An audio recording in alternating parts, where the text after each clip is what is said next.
Oke guys, kembali lagi dengan Mr. Salim dalam pembelajaran PAI jarak jauh.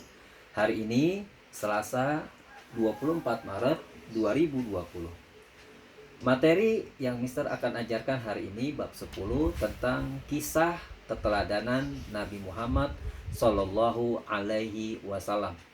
Adapun tujuan pembelajaran hari ini adalah yang pertama, siswa mampu menceritakan kembali kisah keteladanan Nabi Muhammad SAW. Yang kedua, siswa mampu menyebutkan keteladanan Nabi Muhammad SAW. Dan yang ketiga, siswa mampu meneladani keteladanan Nabi Muhammad SAW dalam kehidupan sehari-hari. Kalian bisa lihat di buku paket kalian halaman 122 untuk materi ini. Nabi Muhammad SAW adalah manusia yang paling mulia, manusia yang paling baik akhlaknya, paling baik ucapannya, paling baik perbuatannya. Beliau memiliki sikap uswatun hasanah. Artinya apa? Suri tauladan yang baik yang patut dicontoh oleh semua orang. Sebagaimana Allah Subhanahu wa taala berfirman di dalam Al-Qur'an surah Al-Ahzab ayat 21. A'udzu billahi minasyaitonir rajim. Laqad kana lakum fi Rasulillahi uswatun hasanah. Sungguh telah ada pada diri Rasulullah Shallallahu alaihi wasallam itu uswatun hasanah, suri tauladan yang baik. Jadi kita harus mencontoh apa yang Rasulullah Shallallahu alaihi wasallam lakukan, karena itu perintah Allah Subhanahu wa taala. Dan salah satu sifat Nabi Muhammad Shallallahu alaihi wasallam, beliau itu adalah ummi. Apa itu ummi? Ummi artinya tidak bisa membaca dan tidak bisa menulis. Lalu timbul pertanyaan, Mister, kenapa Rasulullah itu ummi?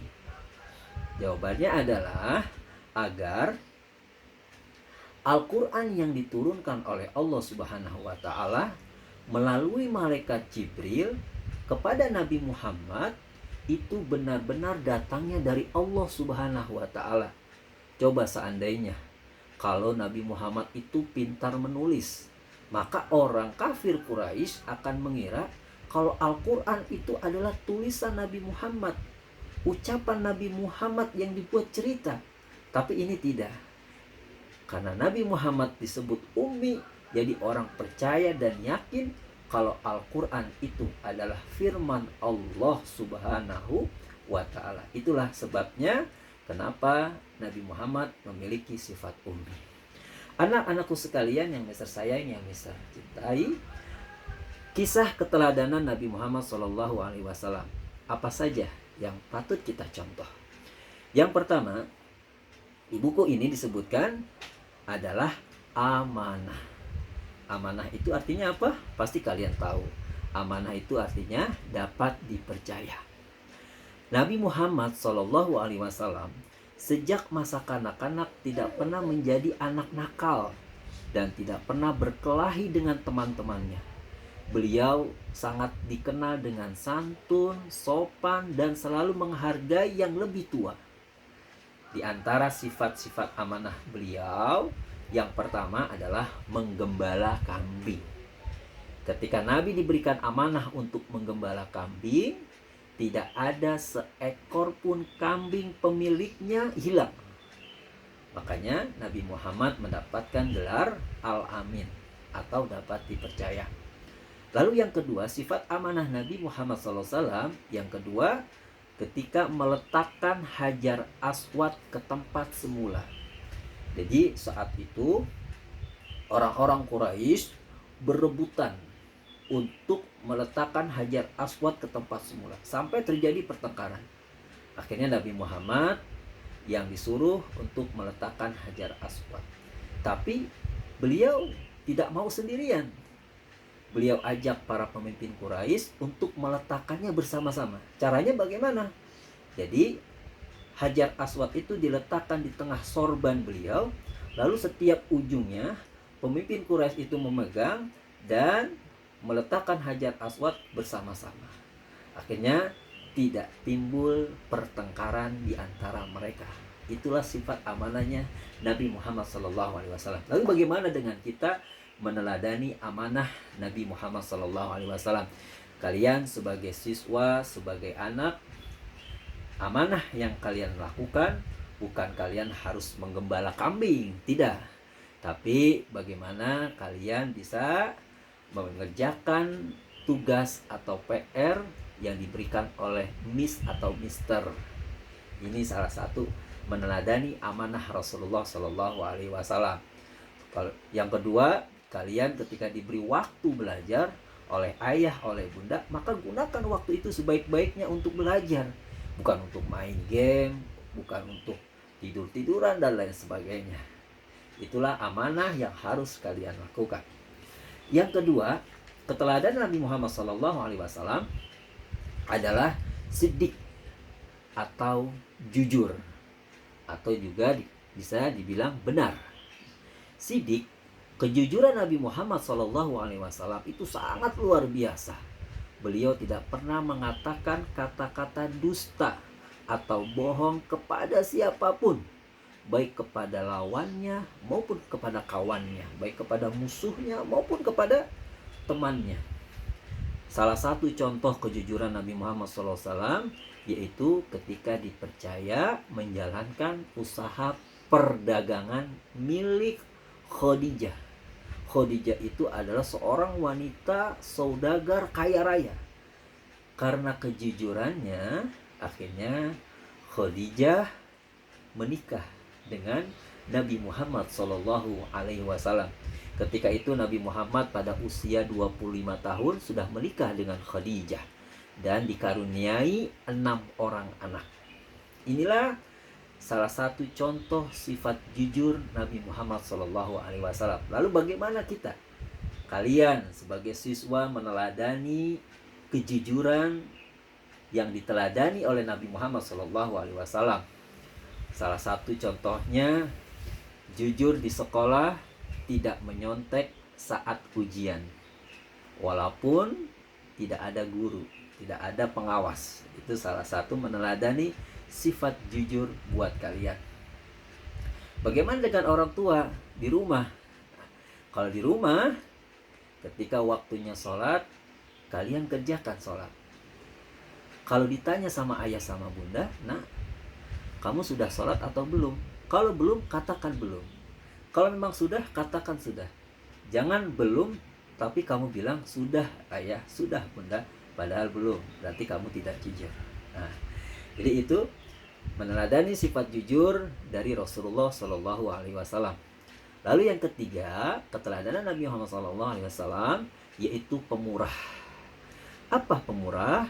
Sifat pemurah Nabi Muhammad SAW selalu ada pada diri beliau dari kecil sampai dewasa. Di antara sifatnya adalah memberi pinjaman kepada orang lain untuk modal usaha, tetapi orang itu tidak mengembalikannya. Kenapa? Karena usahanya rugi. Dan Nabi Muhammad SAW tidak pernah menagihnya, tidak pernah meminta uangnya kembali. Itulah keteladanan Nabi Muhammad SAW, sifat pemurah. Lalu bagaimana dengan kita? Bisa kita tidak mencontoh Nabi? Bisa. Ketika ada teman, saudara kita mungkin sedang butuh uang, beliau pinjam, lalu kita berikan. Tapi ketika jatuh tempo, teman kita, saudara kita tidak bisa mengembalikan karena memang mungkin dia dalam keadaan miskin, lalu kita katakan, aku ikhlaskan, maka pahala sangat besar bagi kalian di akhirat nanti yang telah membebaskan pinjaman saudaranya. Masya Allah. Lalu yang keempat adalah pengasih. Nah, di antara sifat pengasih Nabi Muhammad SAW adalah mengampuni dan mengasihi seluruh kaum yang pernah membencinya, yang pernah menghalangi dakwahnya sehingga beliau tidak bisa berdakwah, yang pernah menghina Nabi Muhammad SAW. Jadi Nabi Muhammad itu selalu mengasihi, mengampuni orang yang membencinya. Ada satu kisah, mungkin anak-anakku sekalian sering mendengar bagaimana Nabi Muhammad SAW ketika itu setiap hari di depan rumahnya itu selalu ditaruh kotoran unta oleh orang kafir Quraisy. Tapi Nabi Muhammad tidak marah, dan Nabi Muhammad tahu siapa yang menaruh kotoran unta di depan rumah. Nabi Muhammad setiap hari bersihkan. Hari berikutnya ada lagi, dibersihkan lagi sama Nabi Muhammad, hampir berhari-hari. Tapi ketika itu tidak ada yang menaruh kotoran unta. Lalu Nabi bertanya, Nabi berpikir, kemana orang ini yang biasa menaruh kotoran unta di depan rumah saya? Oh, ternyata orangnya sakit.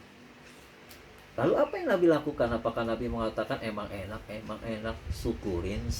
Tidak. Nabi Muhammad menjenguknya dan membawa makanan buatnya. Ketika Nabi Muhammad datang, orang itu kaget sangat luar biasa. Padahal dia sudah berbuat jahat kepada Nabi Muhammad, tapi Nabi Muhammad membalasnya dengan kebaikan. Dan akhirnya orang yang suka menaruh kotoran unta di depan rumah Nabi Muhammad masuk Islam, mengucapkan 2 kalimat syahadat, asyhadu alla ilaha illallah wa asyhadu anna muhammadar rasulullah. Begitu juga kalian nanti, ketika kalian mungkin ada teman kalian yang tidak suka sama kalian, sering membuli atau mungkin sering jahil, usil sama kalian, tiba-tiba teman kalian sadar dan dia meminta maaf sama kalian, kalian harus maafkan.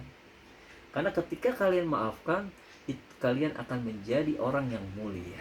Memaafkan itu adalah sifat Rasulullah SAW. Kalau kalian lakukan, maka kalian akan dicintai oleh Rasulullah SAW. Barang siapa yang dicintai Rasulullah, maka nanti masuk surga bersama beliau. Masya Allah. Itu yang keempat, sifat keteladanan Nabi Muhammad SAW. Dan yang terakhir adalah penyayang.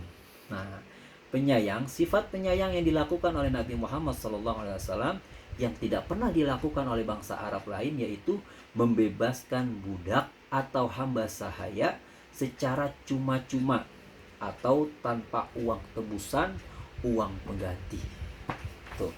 Jadi salah satu sifat Nabi Muhammad adalah membebaskan hamba sahaya, budak tanpa uang. Jadi ketika Nabi Muhammad menikah dengan Khadijah mempunyai hamba sahaya atau budak, lalu Nabi Muhammad merdekakan semuanya tanpa uang tebusan.